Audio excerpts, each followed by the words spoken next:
What's going on, you guys? I wanted to come to you with an Armada build today using Ryan Kingston's Fleet Builder. We're going to use the new version, and I'm going to be doing a Raddus-based build today from Wave 7.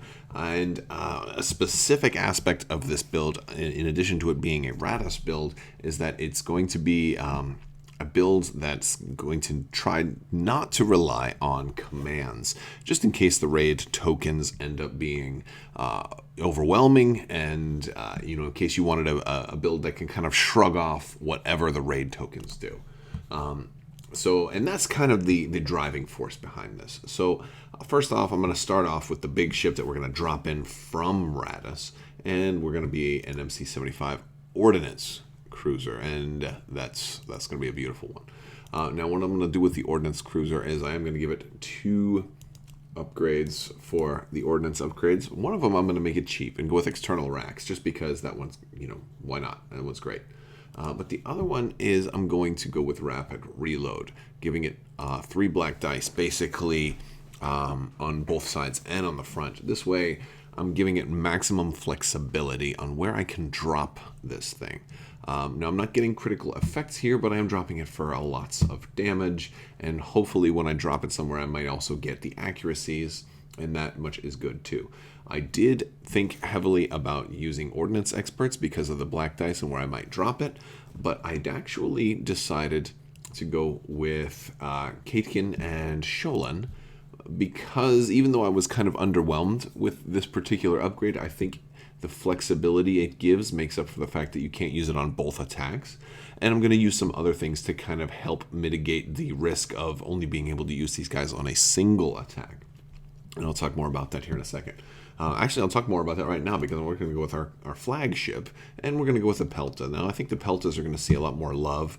One of the things that's going to make them great, is, in addition to serving as a potential flagship, is our new fleet support of Intensify Firepower. Now, I did say that this build wasn't going to rely too much on tokens, and that's or rather on commands, and that much is fine, because I'm going to bank one of the tokens right away, and even if I do get a raid token, I'm not performing the command, so even if I happen to have a Concentrate Fire token, I can still trigger Intensify Firepower. And then beyond that, if I'm unable to gain another token, I can always use the card itself for Intensify Firepower. So it's not completely, requiring me to be able to use the Concentrate Fire command a whole lot. So I'll still be able to get usage out of this thing, even in the worst case scenario that I get bogged down with raid tokens. But yeah, so Intensify Firepower is going to let me change a die to a face with a hit and no other icons, which will help mitigate a blank black die, will help definitely mitigate a blank red die, and will kind of make up for the Caitkin and Sholan. So if I end up having a long range shot, I can use them for red dice, no problem. That's a given. But if I end up having a close range shot and I'm rolling, 2 different colors of dice, I can use them for the side that needs it more, and then use Intensify Firepower for whatever's remaining. So it gives me extra. And then if I end up having 2 shots, I can use Intensify Firepower again. So that much is going to be great. So what else are we going to add? So I'm going to add some more ships. So what other ships am I going to add? Well, I want as many ships as I can, because I'm starting out -1. The MC-75 will be, warping in through hyperspace later on. So I'm going to go with relatively cheaper ships, but I want to maximize their maneuverability. The CR-90s are kind of flexible and also maneuverable. And I'm going to give them each turbolaser reroute circuits, because TRC is just overall, it's good. And also, since TRC isn't as good as it used to be, like I can't use it for both attacks, I still have Intensify Firepower for that as well. So if I just, if they've got a brace and I roll a double anyway, I can just go with Intensify Firepower for the other one just to make it a hit if I need that. Because if somebody's got a brace and you can't stop it, and you've got 3 damage showing, there's no reason to make it 4 damage, because it's still going to end up being 2 regardless.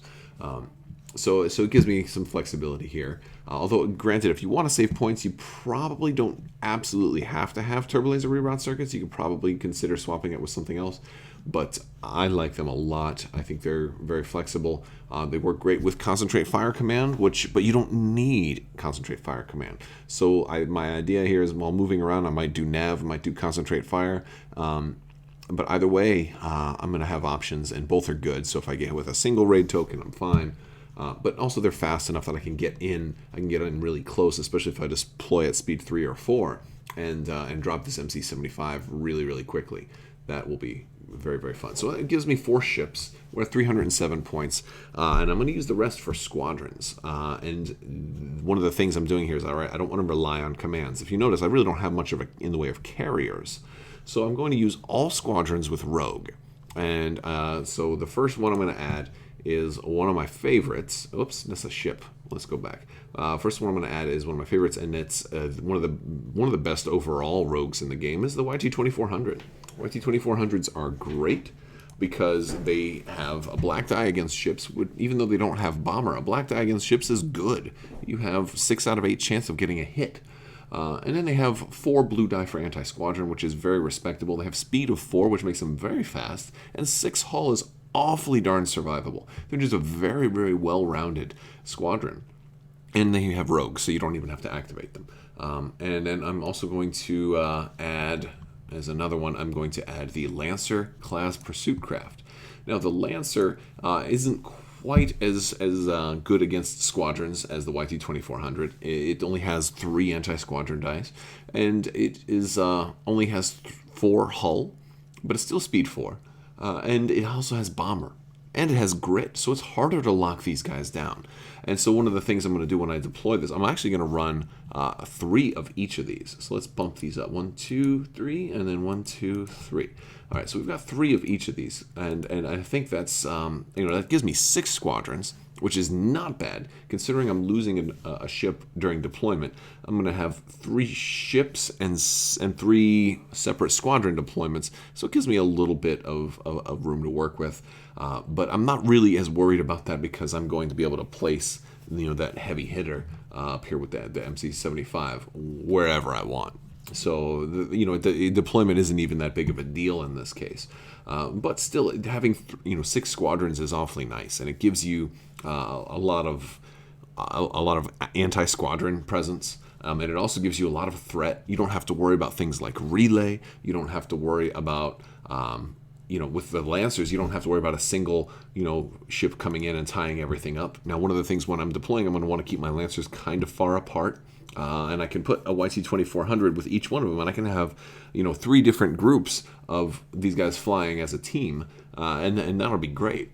But yeah, so make it really hard for somebody to tie them up. But they're also there to make sure that's a big swarm of a Sloan swarm or whatever doesn't come in and just wipe out all of my stuff right away, and that will be nice because they're and I can just totally split them all up if I need to.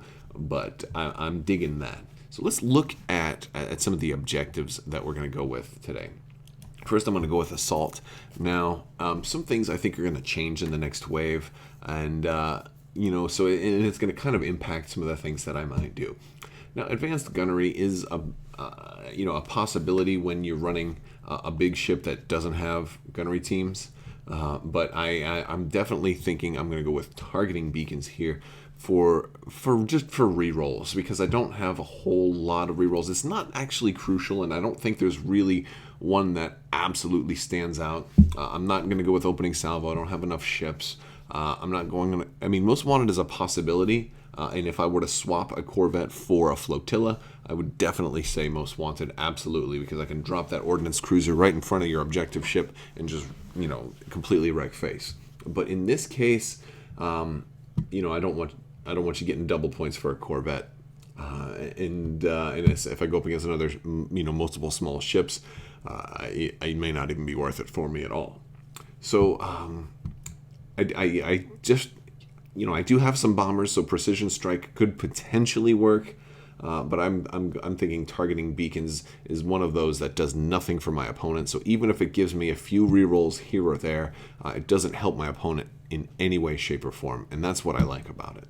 so it only helps me and not them. And I could use the rerolls. I mean, especially if we've got a lot of ships. All these ships have some red dice, so if we want to be able to roll, with these CR90As at long range, I want to double. I did a concentrate fire. I got 3 red dice out of the front arc. And, I don't want to re-roll them until I get and keep going until I can try and get those double hits. And then maybe I got 2 double hits, or maybe I got only 1 double hit, and I TRC for the other double hit, and then I intensify forward firepower or intensify firepower for the hit. I end up with 5 damage from a CR90, and that's just 1 shot.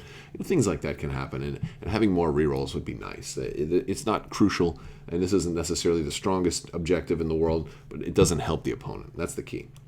So for defense, I am going with planetary ion cannon, and the main reason for this is because of the fact that I can shoot a ship and then drop the ordnance cruiser on the same turn, so I can really cause a disturbance kind of out of nowhere. I think being able to hit them with a 1-2 punch there, I think would be a lot of fun, and also just kind of mess up their plans. I think this would make for a very, very fun turn, and I'm all about having fun. I think this would be a great objective for this list. And let's go for navigation. For navigation, I'm actually thinking of dangerous territory. One of the reasons I like dangerous territory is because I've got some ships that can fly around real quick and go pick up objectives, but I don't have to. It's not that bad, and if my opponent decides to go after these objectives, I can totally just ignore it because it's not that many points. And if that means that my opponent is now splitting up his fleet to go after objectives, well, that's a good thing because I can exploit that fact by taking the MC-75, dropping it right on his weakest spot on maybe his flagship and or whatever his most major ship is, and he's not going to have his full fleet prepared to deal with that. So that makes me a happy camper. So that is the objectives, and this is the list. Let's go ahead and pull up a printout of it. There it is. All right, so that's what we got for you. I just want you guys to know I am really, really excited for this wave, and I will be bringing you more Armada Wave 7 content in the very near future. And to make sure you are subscribed for that, I'll have another giveaway coming up really soon. So click the little bell for alerts so you don't miss when we have the next giveaway. And that should do it, guys. If you like this video, give it a thumbs up, and let me know in the comments what you think. If you haven't already, make sure you subscribe and click the bell for alerts. Thank you guys so much for watching, and have a great day.